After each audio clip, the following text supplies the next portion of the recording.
যতদূর চোখ যায় শুধু বরফ আর বরফ। সাদা চাদরে ঢেকে পরিবেশ ধূসর বর্ণ ধারণ করেছে পুরো যুক্তরাজ্য জুড়ে। ইউরোপের বিভিন্ন দেশেও দেখা দিয়েছে একই চিত্র। রাস্তাঘাট থেকে শুরু করে বাড়িঘর, গাছপালা, যানবাহন সবকিছু যেন স্তব্ধ হয়ে আছে বরফে। নেই কোনো মানুষের চিহ্ন। রোববার ভারী তুষারপাতে বিপর্যস্ত জনজীবন। জনপ্রিয় ফুটবল ক্লাব লিভারপুল স্টেডিয়ামের সামনে বরফ সরাতে ব্যস্ত কর্মীরা। যে কোনো সময় পা পিছলে দুর্ঘটনায় পড়তে পারেন পথচারীরা।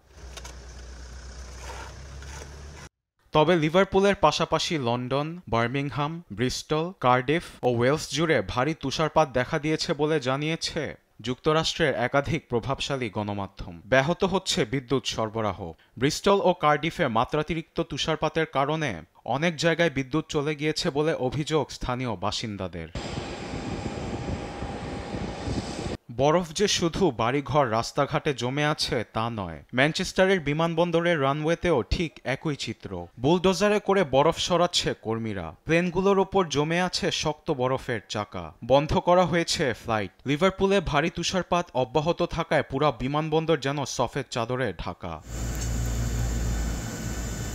এমন পরিস্থিতি সোমবার পর্যন্ত চলমান থাকবে বলে জানিয়েছে যুক্তরাজ্যের আবহাওয়া সংস্থা মেট অফিস। তারা আরও জানায়, ভারী তুষারপাতের পাশাপাশি সম্ভাবনা আছে বৃষ্টিপাতেরও। এতে বরফ গলে বন্যার শঙ্কা সৃষ্টি হয়েছে। ইংল্যান্ডের দক্ষিণাঞ্চলের টাও ও আভন নদীর এলাকাগুলোতে বন্যা সতর্কবার্তা জারি করেছে the environment agency.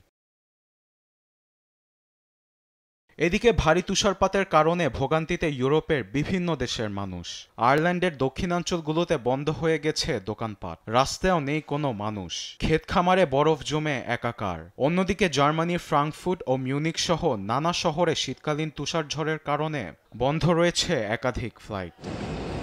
আরবেদ Afsar, news desk, দেশ টিভি।